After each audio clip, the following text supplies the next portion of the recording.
Welcome back, Dota 2 fans, as Dota 2 crashes. Well, hopefully the crash will fix all of those very accurate team fight recaps that we had from game 1, and hopefully my microphone is working. Also probably desirable for the stream. Okay, Dota 2, please start. Error occurred, app running. It's not, it just crashed. Alright, here we go, boys. We're loading back in. I swears at you, see? Goddamn kids, get off my lawn! Alright, we're in. Reconnect.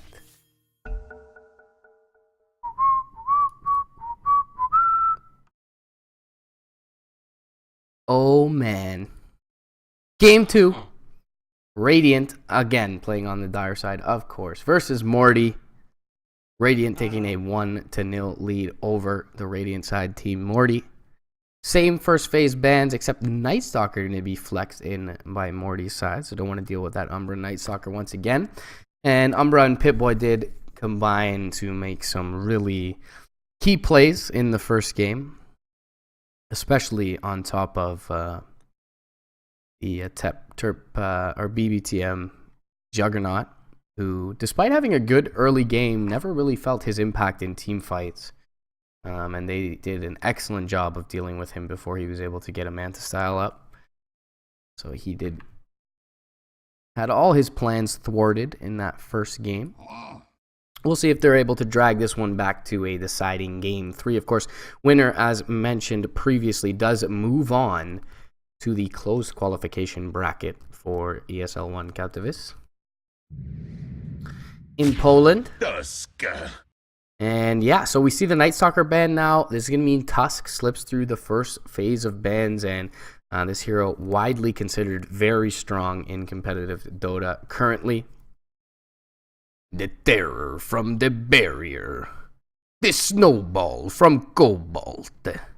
Tusk. I can't help myself, guys. I really can't. Every time this hero gets picked. Who's ready for a fight? Now you guys really want my mic to be muted again. I can't speak like Rubik, though, so you're in luck. Rubik going to be picked up in response by MORTY's side, and hopefully this time around, seeing the Clockwork band, we don't see these mid-heroes come out too early and often for either side. Deserted seemed to have a very rough game in game 1 on his Shadow Fiend. They couldn't really even get down the cog right-click deny combo early on, so that was interesting as well.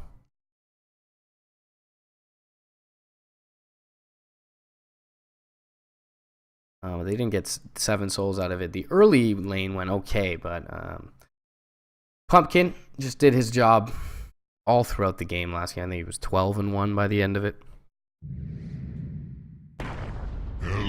Alright, so the Titan, maker of worlds, going to be picked up here by MORTY's side.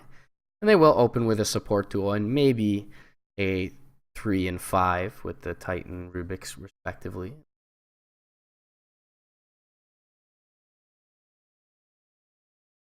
Decent hero against Tusk. You can kind of set up on the snowball. Natural order. Pretty good in some respects to kind of counter Sigil. Disruptor! Sigil slows you, but natural order makes you hit quite a bit harder. And both kind of the Astral Spirit Stomp and the Earth Splitter set up for, whichever target Tusk is entering on, as long as it's not the Titan himself. Disruptor pick once again from the Radiant side, and as mentioned previously, this hero functions very well with heroes that want to chase and run at the opponent, and he's much more effective, at least in my opinion, on the offensive than he is as a defensive support, although he certainly has defensive capability, and Tusk fits that mold, much like the Night Stalker did from game 1. Perhaps the slightly added benefit of Tusk is that he does have the snowball save potential. We did see Shea Doctor go for a Batrider in game 1 if Morty wanted to go that route with their initiation in game 2. Tusk, a decent way to deal with that, as long as he can pick up a blink in some sort of reasonable timing.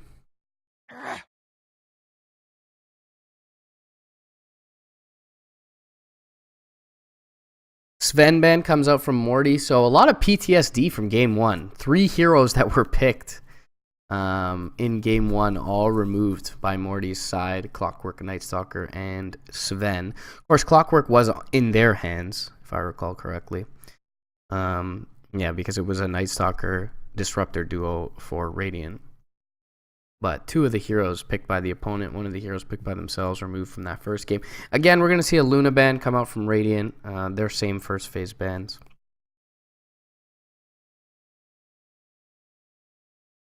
So these kind of, it's indicative of their playstyle. These sort of heroes that punish you for running in on them. Luna with the Eclipse, Omni Knight with, of course, Purification, Repel, GA, and Winter Wyvern has both the Curse and Cold Embrace. They just kind of eliminate those heroes that punish you for running at them. I suppose Shadow Shaman is just they don't want to be split pushed because they are a team fight heavy kind of style of play. But this all just makes a lot of sense to me now, seeing this in game 2 as compared to game 1 where it seemed a little bit arbitrary. I thought about ranged carry, magic damage, I'm not really sure, but Luna, Omni Knight, Wyvern, they all sort of fit the mold of we're going to punish you for running at us. And Radiant, their playstyle in game 1 certainly was very much so, let's run at you, and seemed to work to great effect. So Morty have some decent heroes at dealing with that sort of style in the Titan and the Rubik. Rubik kind of similar to the Bane, with the Lift being similar to the Nightmare, early on at least. And Titan, just kind of a beefy hero, can stomp and throw the Spirit back into the Earth Splitter, if you will. Here's a pretty good hero at dealing with a run-at-you type of style, and that's the Centaur, at least when he has Stampede up. It's a lot of beef already in the Morty side. And really, though, undeterred thus far is the Radiant squad that's playing. Is Radiant Dota 2 that's playing on the Dire. I'm done. Anytime you want to Stampede in, Static Link, pretty good way to deal with that. Although Stampede can certainly be considered a counter to Static Link. So they're going to have to rely on their catch with the Tusk and the Disruptor to keep the Link going. Another great counter to the Razor as far as the Link goes is that Lycan moving at 700 plus move speed during the shapeshift duration, and also having the Stampede at his back. We did see the Lycan ban, I believe, in the first game. So it does seem like Morty are starting to get a beat on what Radiant are trying to do here. And they do have some good mobility tools available to them in the Stampede and that shapeshift.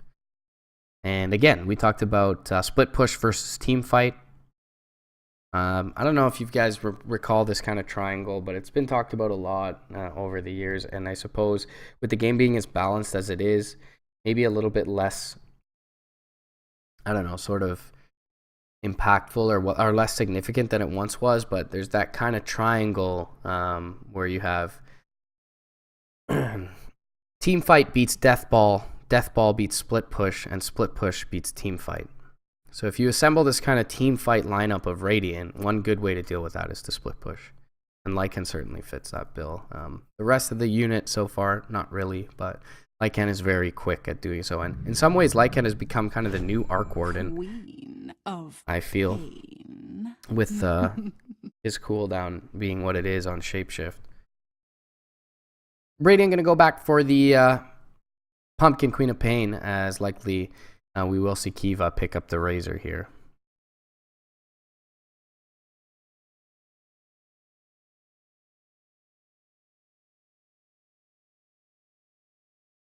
So again, very team fight oriented. No great building hitters. Razor can be one if he picks up an Ags. And likely we will see that at some point because of that deficiency in their lineup.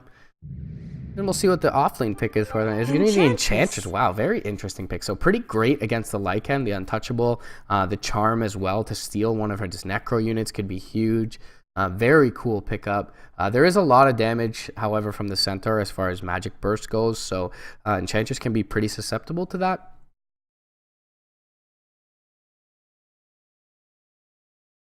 but going to be hard to kill her in lane as well. As, you know, Rubik and Titan offer some magic damage, but with a Lycan as your third member of that defensive tri-lane, you absolutely will need some right clicks to kill the enemy, and Untouchable makes that very hard to do. So really cool pickup from Radiant Dota 2 here. We'll see how much attention they give her early on as far as the supports go. Razor, of course, historically is just great in any sort of 1v1 matchup. So if they put him 1v1 against a Centaur or a Titan, he should be just fine to farm, and not necessarily to kill, but definitely to farm and body the offlaner out. So I really like this Enchantress pick, and I feel like they can't even run aggro around her. All right, so the puck pickup for Morty's side is going to offer them a little bit of damage. It will be Shay Doctor picking up the Enchantress, which means likely to be the 3 position, which makes a lot of sense.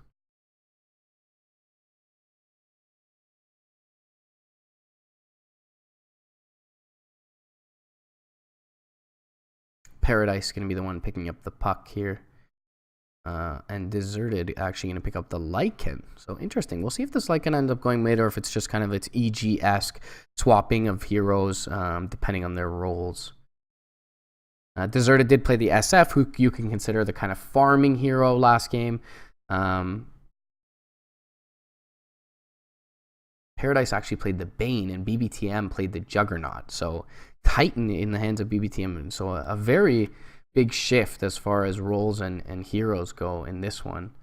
We'll see if this is just a thing of comfort, and we kind of see still standard puck mid with the offlane Centaur and the safe lane Lycan, or if they actually are swapping these lanes up.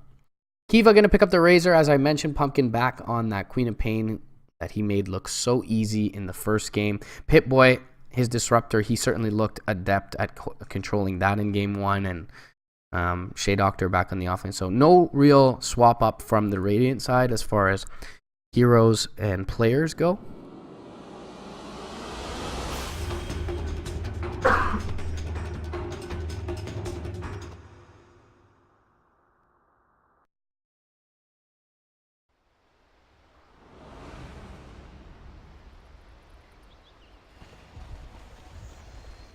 Deserted does look like he's going safely. So looks like standard, but they did swap up kind of the player hero configuration just to account for comfort. So yeah, Paradise is going to make his way mid on the puck. So nothing too unusual. I did restart Dota, and Dota crashed. So if the fight recaps don't work now, I think we found a bug that probably 10 million other people found, but that's just an interesting one. Hey, Doctor. Will find himself a Rubik bottom lane. Does have a ward on his person, so likely will not be able to place that as he's been scouted, and it'll get dewarded rather quickly. Meanwhile, top lane up on the high side is Beastwood's Centaur. He's got himself a ward as well, tentative to place it at the moment. See what he does with it. So he does end up placing it down. He has a decent amount of vision for the Radiant side. At least sees the pull, and that's probably what he's most concerned about. Meanwhile, bottom lane is a big giant engagement breaking out, and they have forced at least the Nature's Attendant skill from Shay. So I don't mean she's killable here. Makes her way down bottom. Needs to be careful not to get lifted into Stomp. And actually steals it. Wow, that move speed too. 340 on the Enchantress, fastest in the game. Is just going to sproink her way away. Grabs a tango. Uh-oh. Lift. In range. And the Stomp will be there. Yeah. Likely is going to be a dead Enchantress as Shay. Still trying to make it away. Right clicks. Wow, man. Wow. The hero is too fast. We'll probably have to base. Oh no, it's going to get salved up by Umbra. So right back to lane, and it's going to force... And he missed last hits? Missed last hits? Oh my goodness. Well, missed deny. That's not a big deal, actually. Edged out. And as Kiva's hero says on the Razor, edged out a lane will be the Centaur. Stomp, lift, combo. He's going to connect once again onto Umbra this time. He will try for the shard block up the hill, maybe. Oh, it's just going to waddle away as well. 300 move speed on the Tusk. And actually not pursued out. He's actually slower than both Rubik and the Titan. He is going to cancel the Clarity. Lift is available here. Stomp. Well, you can walk down for Shay, but he actually walks up into it. I think he could have walked down and dodged that, but the Enchantress is going to be taken out here. First blood secured. Bottom lane. And as Pip-Boy looks to eclipse his level 2 mark, Beastwood making it difficult. Umbra still only level 1, maybe making a rotation in towards mid, where Paradise is beating Pumpkin handily here. 8-4 to the 3-0 on the Puck versus the Quap matchup. And there hasn't been any supports-wise, in mid thus far. We've seen all of that skirmishing happening bottom lane. So that is a true 1v1 where Pumpkin is simply losing. Top lane Plasma Field goes out. A couple of big right clicks as well. No glimpse available for the Disruptor. And Thunderstrike should not finish off the Centaur here. He'll salve up. Meanwhile, oh, they do get the Rubik. Where the fuck did the Rubik die? Excuse me. Alright, bottom lane, level 1. And no slow for the charm. No snowball after the shards. It looks like they're just able to trap the Rubik in and kill him off. Meanwhile, mid lane. Invisibility. Well, bottom lane. Lift up. Stomp will connect. Couple right clicks. Enchantress gonna die again. 2-1 for the actual Radiant in this game. Blink back. Paradise is gonna jaunt forward. Does Umbra have enough to kill him off? Shards go out, and yeah, we'll just say the opposite. Paradise has enough to kill off the Tusk. And now a TP in, looking to bait in the Queen of Pain. Salve comes out from the Titan. And they are going to put a lot of resources into the Puck in this early game. And understandably so. We're doing very well in this one. Kiva getting a lot of link damage off here. Needs another right click. Can he get it? He will. Centaur going to drop. A lot of action in this early game. And the Rubik going to be bodied back out of lane once again. As Shea Doctor and Umbra trying to get to work. Still though, Lycan CSing very well. 20-12 to the 18-10 of the Razor. The Razor, of course, did just net that kill, so forced off of lane in so many ways. Pumpkin having a rough go at this mid lane, and almost a full level behind Paradise here, as Paradise looks to pick up that level 6 milestone. Stomp gonna fly out, and that will press Kiva back. Suppose not the greatest game for Unstable Current, as only a couple of single target spells, all from the Rubik. But still the passive nice. Arcane Rune top lane, and it looks like Pip-Boy will be the first to get it. And he'll be forced to skill up. And the jaunt forward will actually render Paradise a little bit susceptible here to death. Snowball available, yeah, and he'll die, and that's a huge kill. And the gold goes the way of Pumpkin. So just no vision in that area for the Radiant side. And yeah, Hex, Yules, Hyperstone, Mystic Staff, and Ring of Health used in that.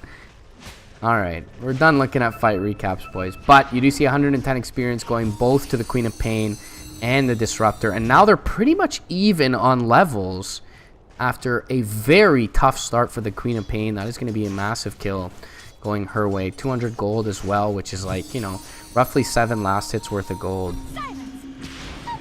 Nah, what am I talking about? It's like 4 last hits. Snowball flies out. Paradise going to catch a Scream of Pain. Pumpkin actually could be in a lot of trouble here, but they kill her off with the shards beforehand. And the TP just a little too late from the Titan. Now they've got the 5-minute shrine, conveniently so, in the bottom lane. They will lose the Siege Wave because of it. More than likely, but again, big kill for the Puck. Second time in about 2 minutes that the Puck ends up going down.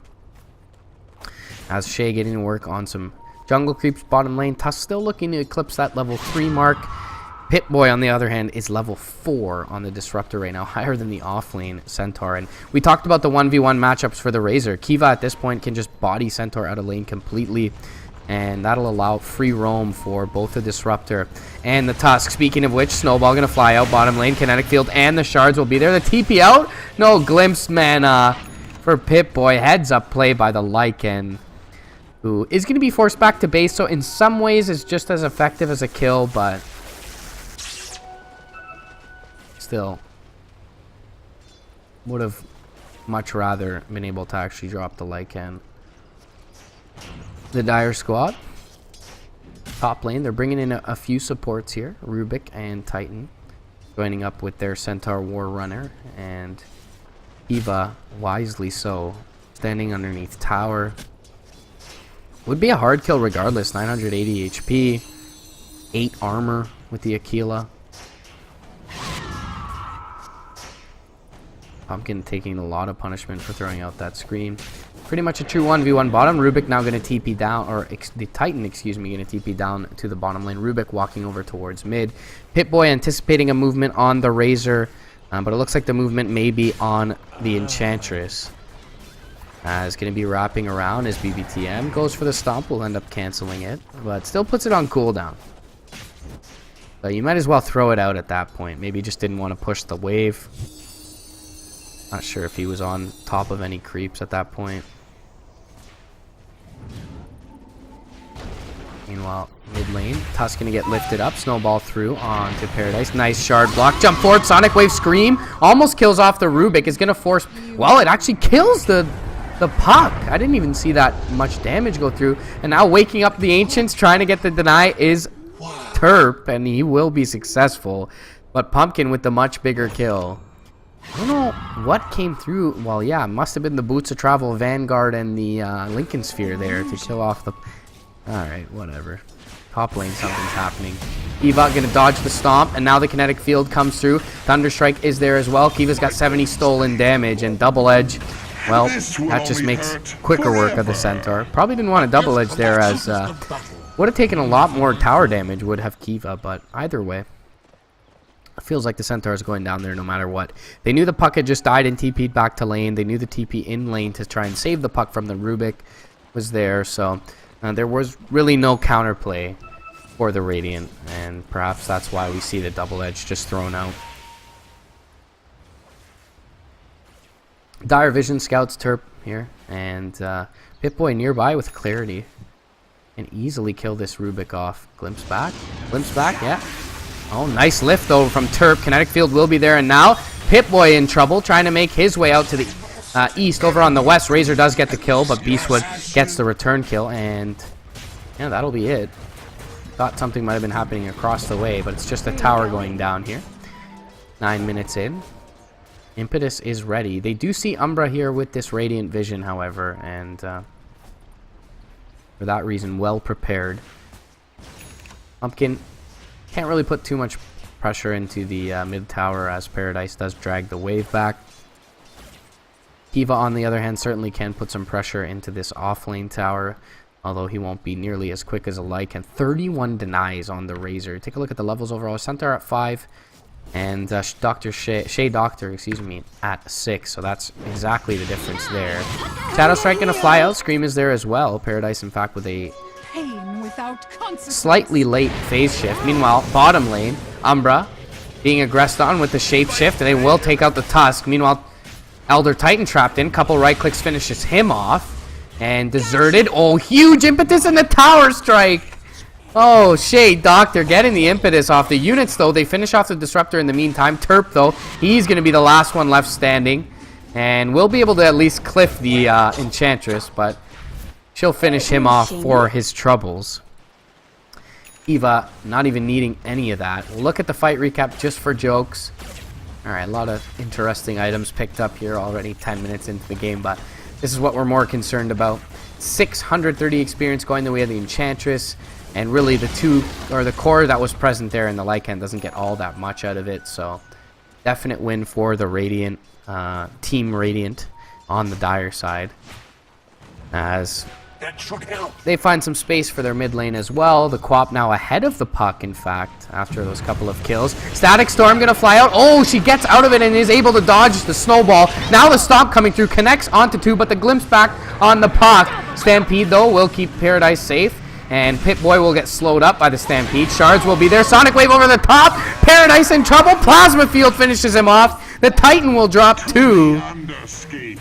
And a double kill for the Razor with his first rotation of the game. Stampede even used for that one. And Disruptor does end up falling, but Puck and Titan gonna drop for Radiant.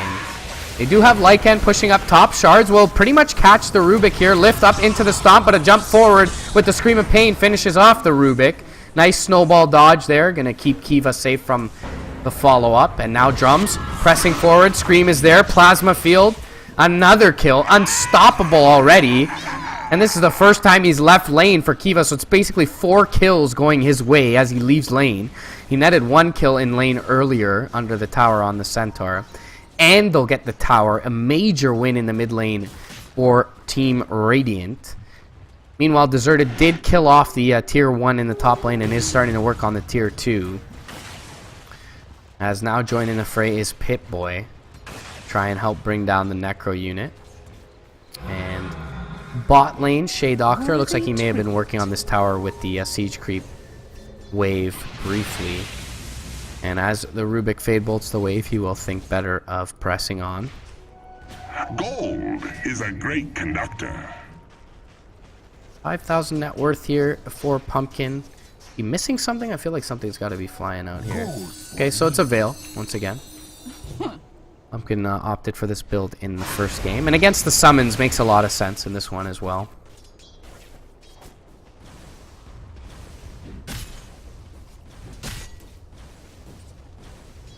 Alright, Rubik stole Charm. Recharmed, though, is the Centaur Conqueror. Cute little play.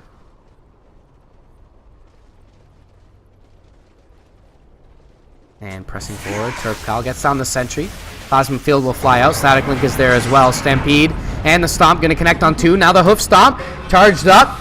Double edges there. Kiva taking some damage, but the Static Storm keeping the rest of them at bay. Now Sonic Wave over the top is going to hit onto 3. Pumpkin deep behind enemy lines, but still fighting healthy. Gets 2 kills. BBTM hiding in the trees on the Titan. And Paradise can only delay the inevitable as the Titan watches in horror and cowers in the trees. A 3-0. Beautiful Static Storm once again, keeping away the entire lineup as the Razor was pretty much caught out here. And meanwhile, Shea Doctor is going to get taken out somehow. I thought Paradise was dead. That's his... Oh, I guess he snapped the coil and died? What happened? I don't know.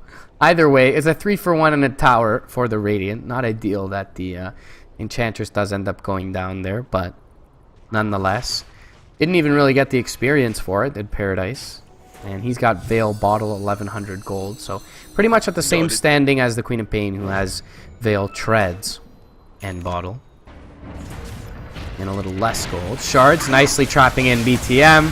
Static Link will be there. Walrus Punch will finish him with emphasis. Actually, Kiva the one to pick up the kill with the right clicks. And right into the Ags. As I mentioned in the draft screen, kind of a deficiency of their lineup as far as building hitting goes. They really only have the creeps from the Enchantress to do it. So having the Ags on the Razor certainly going to help in that respect.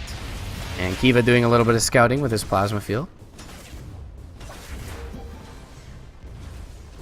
Bit of an unorthodox build from the Razor, the 4-4-1. We don't see that all that often anymore with the changes to the passive, but as I mentioned earlier, there's very few single target abilities here. Snowball gonna fall through, find out the puck. She will be able to jaunt away, however. Drum's gonna be popped, Static Storm pretty much whiffs entirely. Shard's not going to be there, and running away is Deserted. Now Coil going to connect onto Few. 2-man double edge. Orb going to fly through as well. Kiva still looking to fight as the Coil expires. He does make it away, but being chased down by Deserted, he will be finished off. Snowball will catch the Lycan, and Scream of Pain finishes him. Still, though, pretty even fight thus far as Tusk ends up falling. Pumpkin standing strong along with the Enchantress. Nice play by the Blink forward Rubik, who stole that from the Queen of Pain. And with the offensive null field, they are able to finish 3. The Razor, Enchantress, and Tusk all going down in that one. And finally, a good fight. Nice 2-man stomp from the Centaur into a two-man double edge. The orb flew through as well. And maybe the biggest thing, we've seen Pip-Boy maybe overperforming thus far on his Disruptor, and that Static Storm completely whiffing bottom lane. Waning Rift going to fly out as the Rubik presses forward for the Queen of Pain. And that stolen Blink doing work at the moment. Rubik has it up. Well, he stole Shadow Strike, actually. So, one right click. Is it going to be there? No, not in time. TP out from Pumpkin. Maybe not the best steal from the Rubik. He could have continued to follow the Queen of Pain, but Pumpkin nonetheless will survive.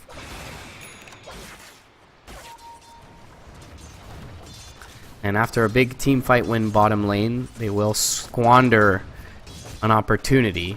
But still, clawing back into the game. Saw them starting to widen up, you know, almost a 5k net worth lead, and it is back down to a rather innocuous 2k now.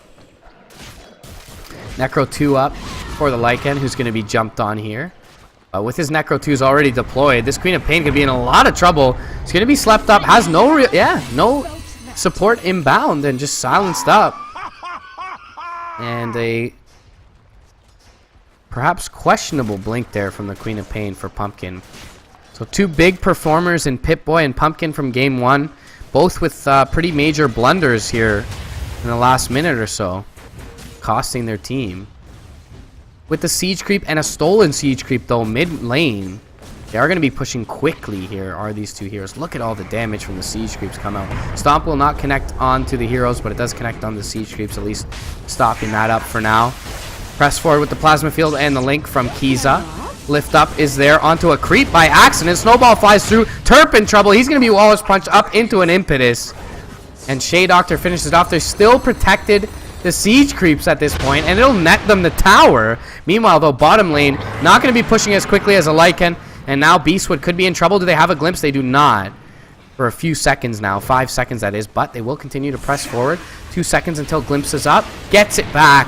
Centaur in trouble. Beastwood trying to find a stomp, and they'll all simply run in different directions and finish him off. So it'll be tier 2 for tier 2. Mid 1 going down. Mid 1? Mid 1 didn't play in this game. The mid tier 2 going down here for the Radiant, and top tier 2, off lane tier 2, bottom I should say, going down for the Dire. And 13-22 the Dream, boys. 18 minutes in.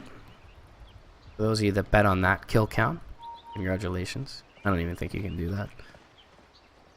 And now with Kiza's Ags up in 5, they will make a move towards the bottom tower. Again, though, hard to do against a Lycan. You really do want to be team fighting.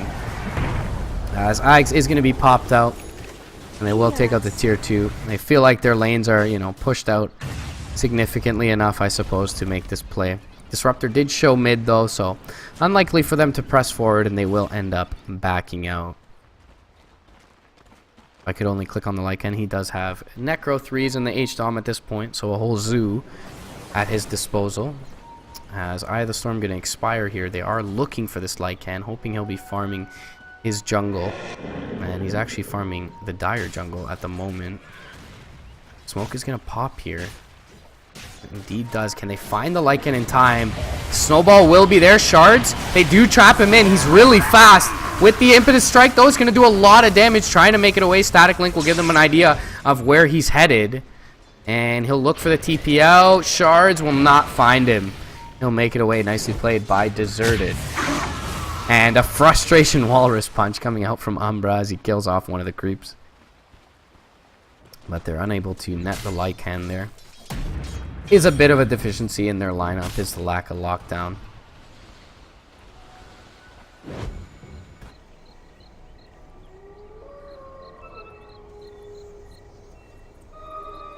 Worthy tribute. A stream picked up by Beastwood. Not much to the Centaur's name as far as item progression goes. Look, trying to work on that blink, and is pretty close here. Could be a pretty major item, although you would expect a Centaur to have it around this point in the game, so look for them to be prepared for it. Excuse me. Lycan setting up to push mid, and does deploy all of his units here, and will make quick work of this tower. But this offlane tower for Team Radiant will open up Roche for them. And that is probably the biggest objective on their mind, is that Roshan. Although they certainly can get split pushed to death, as we're seeing here. Disruptor may even just die to the units, and he does. Really proving they need more defense than this. Necro unit going to be charmed there by the Shea Doctor Enchantress. But this is becoming an issue. And I talked about Lycan being kind of the new Arc Warden, and you see how brutal his building pushing ability can be. He doesn't have all that much. I mean, yeah, highest net worth, I suppose, but just Necro Dom treads.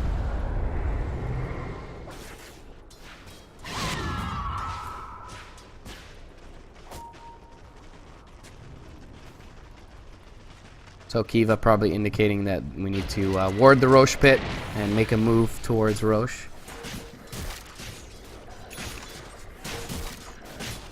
Blink at the ready though. From the center, the snowball will find the Lycan. Stampede pop stomp is going to connect onto 2, but the Static Storm kinetic field is there. Thunder, oh wow, the Earth Splitter hitting onto 2 and the stomp, but they have enough to bring down the Lycan, or do they? He's still alive and he makes it away. And now Shea all by his lonesome. Now the blink in from Pumpkin. He's all by... What is he doing on the Queen of Pain? Does end up getting the Lycan kill, but... You figure this is dire vision, guys. He could have just blinked here, solo killed the Lycan, and walked away. Instead, he blinked into 4 heroes. Sonic waves this way and gets the Lycan, but there's 4 heroes still alive. He's dead for it. So is this bottom Rax. And a major blunder. Really nice team fight execution, though, with the reveal of the blink from Beastwood. I mean, they hit like a stomp into an Earth Splitter, into another stomp. It was first, you know, hoof stomp and then echo stomp.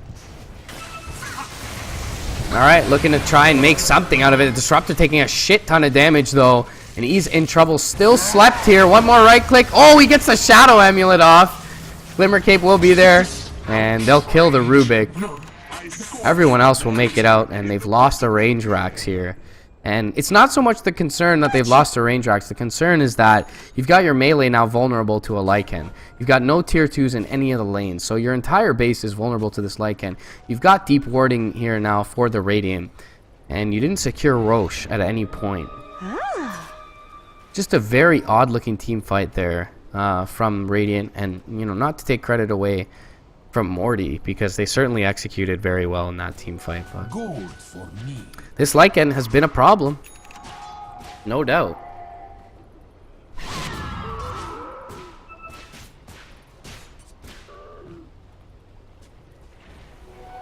Gold is a great conductor. Check.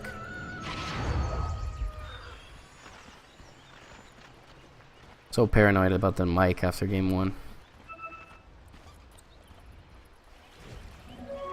Regeneration. Pop your sigil, man. Pop your sigil. Regeneration's free. Oh no. Alright. So, Radiant gonna set up around Roche. This is in dire sentry and observer range, so they're gonna be immediately dewarded. As Glimmer Cape looking to make a move. Has a glimpse, finds it onto the Disruptor, or onto the Rubik, excuse me. Stomp. We'll keep most of the Radiant at bay here. Meanwhile, Kiva does find a... What? Discharge your soul. What was I looking at? I'm sorry. Quick chat. That's a massive, massive kill. Meanwhile, Beastwood TP's out, but that's Roche. And that's exactly why it's a massive kill. Kiva, his Aghanim's is down now. But they should have enough time with the Lycan down to make this attempt. However, Earth Splitter will fly through with the stomp. It actually does connect onto 1. Static Storm will be there. Finding the Rubik. Sentry is down. They get the Static Link off. Stampede will be there, but the Scream, one more right click's all that's needed. Now Beastwood's in trouble as well. He gets the kill off on the Disruptor, but he's likely to fall here, as one more right click will finish him. Now they're looking to find the Enchantress. Kiva looking to save him for now, as Titan in trouble as well. Triple kill for Pumpkin. Paradise nearby, going to throw in an illusory orb into the pit. It's not going to connect onto anyone. And indeed, Wash, I will let you know the result. Pending at the moment. Shay will look to tank up Roche, as Enchantresses tend to do. And Umbra will begin to earn up the squad. Nature's attendants fly out as well. And just really curious as to why Morty wanted to fight that. Good preparation from the Disruptor. Throws down the Statics Field. And gets a Sentry down as well to allow Kiva to get that Rubik kill. Then pretty much with the Rubik on 1 HP, Beastwood jumps into 4 heroes. Does hit a Stomp. Kills off the Disruptor, but effectively kills himself. Pumpkin cleans up the Titan on the back end. And that's a full BKB now. 10-second BKB for Pumpkin. Kiva should be pretty close to his as well. Yep, he's only 375 gold away. And, you know, question is can they farm that 375 gold and push their lanes out enough to where they have an Aegis as well as a high ground attempt? And I don't know if the answer is yes, and I would hazard a guess to say no, at least as far as the pushing the lanes out goes. And here we see the Lycan Wolves trying to push the lanes out, and Deserted going to make it back to base. Again, top lane trying to be pushed out here. It's going to be a pipe, actually, for Shea Doctor here on the Enchantress. Definitely very nice to have against all the magic damage. Pretty much everyone but Lycan doing magic damage here. And pretty cute move from the Radiant, but they are going to be scouted. See if they can pick the Enchantress and, you know, stop a high ground push. They will be scouted, however. And so, knowing that they're top,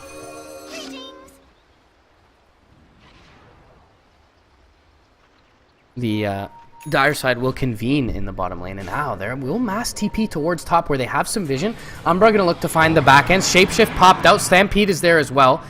And it doesn't look like they'll be able to find anyone because of it. It was an interesting move for them to make. Shards? Oh, just short of the Lycan. Who, yeah, he's going to make it away and test my mouse drag skills.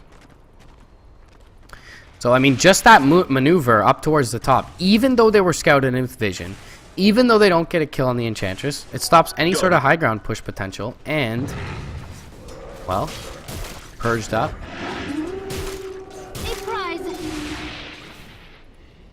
And delays, you know, all the Aegis timer that they have here, so. All 4 heroes now up to the top lane, trying to push that in, but already down to the bottom are Paradise. And, you know, Lycan and Puck, 2 of the best split pushers in the game, really, for Radiant's side here. And, you know, this lane just naturally pushing in as well. It's very difficult for the Radiant to get these lanes out. And we talked about in the draft scheme. Split push a very good way to deal with 5-man team fight, and really smart adjustment in the draft from Morty and BBTM.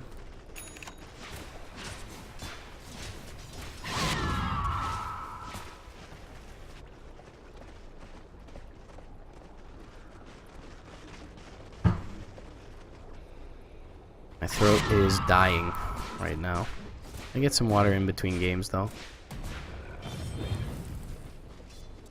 Stomp just to scare the caster. Nothing going on there.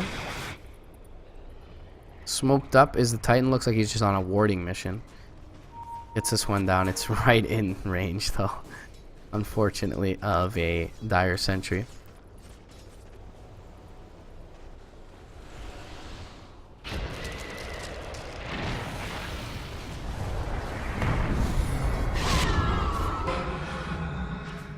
Shards, I believe, stolen, indeed, by the Rubik. Top lane already split pushing are the Puck and the Lycan. Alright, now we have the Ags pop. Stomp will connect. Ags doing work on the tower still, though. Jump forward. Orchid is going to find the Titan, and a Static Storm does connect onto him and the Centaur, but it's not fully perfectly overlapped with the kinetic field. Still jumping through. Sonic Wave connects onto a few. Plasma Field will be there as well. Earth Splitter, though, hits 4. Can they follow this up? They buy back immediately on the Puck on the Centaur with the BKB. Pumpkin feeling safe, but he gets coiled into a Stomp, and brought down. That's going to be the Aegis. Now Kiva, he's rather low. What do they do with the Quap? Stomp is on cooldown. She's going to blink back towards her team. Meanwhile, Lycan working on the top lane as Queen of Pain gets the Orchid off onto... Oh, the Snowball will be there. Stolen Snowball from the Rubik. And Beastwood's going to survive for now. Lycan working on the Rax's top lane. Gets a ranged Rax at the least. But now he's in a lot of trouble. He's going to sell out completely for the melee and he won't get it. Will the units, however? No, they will not. As they'll charm up the siege creep. Nicely done by the Radiant side. However, I mean, they get even less damage done than the Lycan did. They do cost them some buybacks, though. Puck buyback, Centaur buyback used there. And a litany of Hyperstones and whatnot, as we've seen all day long. A lot of item usage. Oh, boy. So, Paradise, I mean, he's rather close to the 420 GPM talent, so don't think he cares much about the buyback. Perhaps the cooldown more important, however. Take a look at the buyback scenario overall. Yeah, it's just the Centaur and Puck used. And smoke movement now. Higher scan. Oh, it's gonna find the Centaur. Blink forward. Shard's not there. He's gonna blink down to the south. Sigil is gonna be there on the kinetic field. Wow, they didn't catch him. Umbra, just very odd play to blink from here down. I mean, the scan was kind of a false positive, but feels like you might want to walk around the trees first and then blink. Either way, who knows? Well, I'm just a Legend 4 scrub, right? So Plasma field doesn't look like it caught glimpse of the Puck there.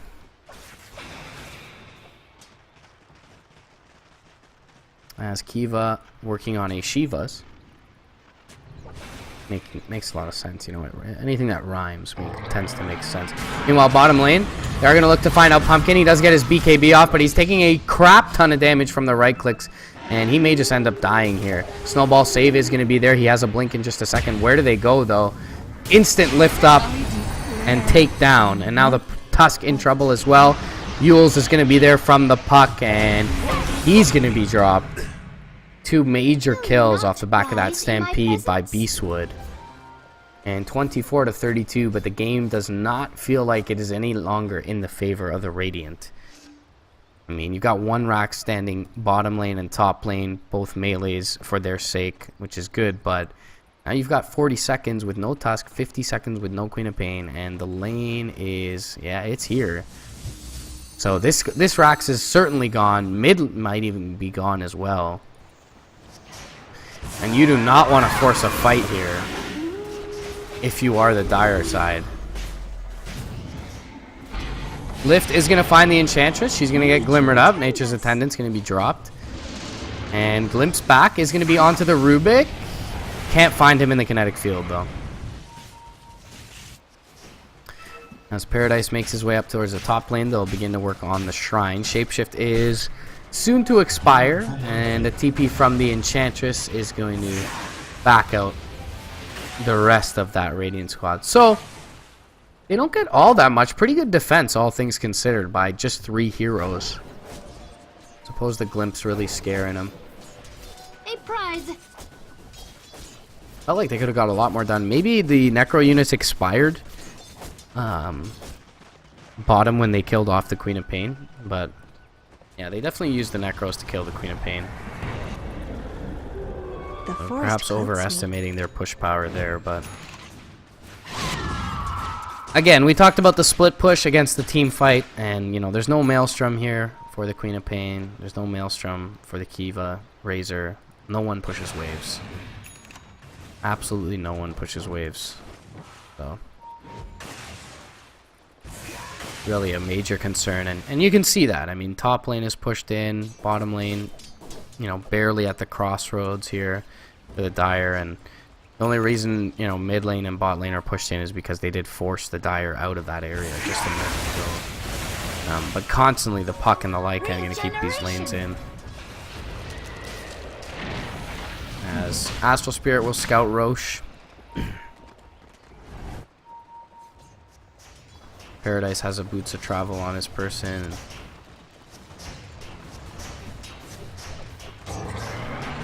Stampede mid lane. Blink forward. Razor's forced to BKB, but he gets caught with the Earth Splitter on the right. Clicks from the Lycan are too much. Static Storm completely whiffs. Hurricane Pike is going to be there for the Enchantress, but she gets stomped, lifted up, and brought down. And now simply running for their lives are the support duo of the Dire.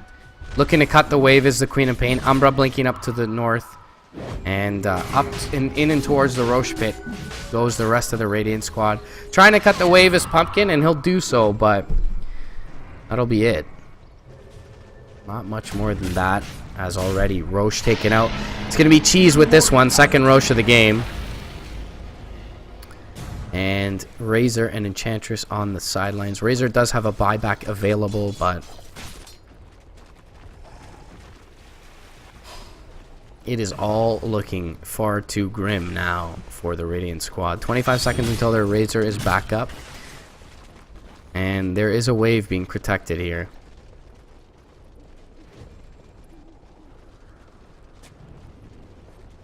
You really don't want to have to buy back the Razor on 10 seconds. And likely they won't, but they don't have much as far as wave clear and delay goes. It would be nice for them to have a Titan on their side. Shapeshift going to be popped out. Pumpkin going to blink forward. Kiva coming as well. Glimpse back into the static field. Connects. Static Storm kinetic field. But a nice stomp on the backline from Beastwood is going to keep his Lycan alive. Then they'll stampede away. Snowball does find the Lycan, but he's just too fast. Sonic Wave coming over the back will end up killing off the Titan. But they need more out of this as a blink forward. Trying to find more. No TP out from both the Rubik and the Centaur. And now one of the most slippery heroes in the game in Paradise, trying to make it away, but will end up dropping. And they actually do still have two melee Raxes standing. Necronomicon Archer top lane trying to deal with one, and the Lycan Wolves will try and help in that cause. And it looks like it could be the death push here. 104 seconds on the sideline for the puck, and no buyback for that puck for 30 seconds, and does have the gold in 30 seconds. So at 60 seconds or so, this puck can buy back. There's no Roche for them to take. Nothing really else for them to take. 5 seconds until Aghanims is up. They don't have a Tusk or a Disruptor with them.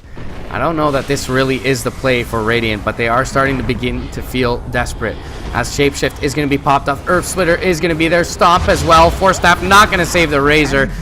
And he does have buyback, but that almost feels like the end of the game here. As a blink out from Queen of Pain to the east will keep her alive for now. But, I mean, top lane's already pushed in here. Bottom lane's already pushed in. I really don't see this working out very well. Glimpse back onto the Lycan. But he gets the Purge off from the Necronomicon Archer. Oh, no. Eva going to buy back. Two heroes on the sideline. Looks like the beginning of the end for this Radiant squad. Jump forward. Orchid. Snowball going to connect onto two. Orchid off onto the Titan. He could just drop here to the Soulburn, and does, pretty much. No shapeshift for the Lycan, but he ends up bringing down Umbra on the Tusk. Kiva looking to press forward for more. They've isolated out the Lycan, but now the shapeshift back up off of cooldown, taking tons of damage is the Razor. Trying to ring around the Rosie, around his shrine, and they actually may be able to bring down the Lycan here. Blink forward. In just a second from the Quap. Still trying to find him. Stampede is there, though. Lycan gonna make it away, and that would have been a massive kill for them to find, but at this point it's simply mega creeps taken by the Radiant, and really nothing of value lost from their side. They even used 5 Yashas on the Razor to no avail. 3 Hex, 4 Yules, and 3 Hyperstones used by the Queen of Pain, and just that Wraith Band, you know, really put the really nice counter initiation, though, in all honesty.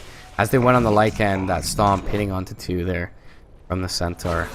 Illusion. And overall, just seemed like better team fight execution from Morty in the entirety of the game, and perhaps not even the team fight, but just general decision making to dodge the team fights and to keep the side lanes pushed out from the puck and the Lycan, and just really just identifying a shortcoming in the draft of Radiant Dota 2, and that is just their inability to hit buildings, really. We even saw the first major item Ags from Razor, and he hasn't picked up anything since the BKB after that. But just really no way to push waves. Odd, maybe a little bit of an odd decision. Like, you understand the Assault Cuirass here for the Queen of Pain. And she does go for the Maelstrom after it. But if she had a Mjolnir maybe before then, maybe could have helped in as far as pushing the waves out goes. Shapeshifting going to be there. Lift up on the south side. Can they find the kill on the Rubik? They will. 3-man coil, though, will keep them at bay. Earth Splitter and the Stomp connects onto 3. And now the Orb through with the Dagon finishes off the Disruptor. Kiva trying to chase back the Elder Titan. Won't be able to do so. And into the base goes the Lycan. Already working on the tier 4s. And look at him just chunk away at these. As Aegis is going to expire here. Snowball will be just short of the Lycan. Shards will not connect, but they can blink forward and find him here. No one else is going to be able to split push. He's going to try and BKB TP out, but the Walrus Punch is there from Umbra, who's going to look to kite around the Lycan. Shards will trap him in. Impetus will be there, and they do bring him down. He does, however, have buyback, so really not the most consequential kill if you consider that all the lanes are pushed out considerably in the Radiant's favor, and not the Team Radiant, the side Radiant. So we do see the Maelstrom now, but yeah, you understand the Assault Crash for the Lycan, but they just really didn't have any solution as far as pushing waves out goes, and they just now pick up the Shivas for the Razor, so just an excellent job of drafting and split pushing by Morty.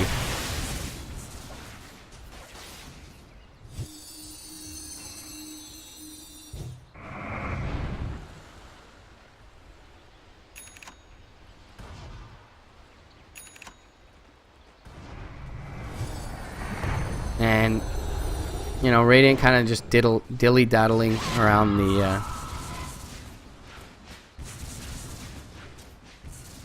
Morty base, as, you know, there's not much else they can do. There it is, just a Fade Bolt with an Illusion Orb, and the wave's been cleaned up.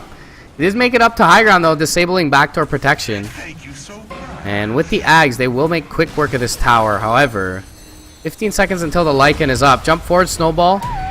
Hoof Stomp will be there. Walrus Punch not there in time. And the Tusk pretty much just like sacrificing himself to try and get the buildings.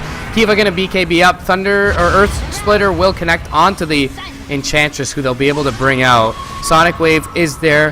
Lycan now returning to the fray. They will be able to get Beastwood, but to what avail, as the Lycan will likely chase them all down. Kiva will be the first of which chase down. Mjolnir is there for Pumpkin, but he can't really stand and fight here. And, you know, trying is Shea Doctor, but failing. As, yeah, well, the creep stake out the Ancient in the meantime. Morty, very well drafted to them. Perhaps even better execution, as the early game certainly didn't go very well in their favor. Take a look at the graphs, and just after the 10-minute mark, it really went south for them. But, you know, they just continued to split push, win a few team fights here and there, and by the end of it, the Lycan becoming far too much for them to deal with. 16, 6, and 13. Gotta feel good for Deserted, who in game 1 on his Shadow Fiend really did kind of underperform both in lane and thereafter. And in this one, certainly did play very well on the Lycan. So game 2 is going to go the way of Morty, guys. The series is going to be split 1-1. I'm going to go drink a gallon of water from my throat. And we'll be back for a Game 3 decider in this first best of 3 of the day. We got one more best of 3 coming your way as well. ESL 1 Katowice 2018 North American Open qualifiers. Winner of this series is going to move on to the closed qualifiers, guys. So big stakes up for the next game.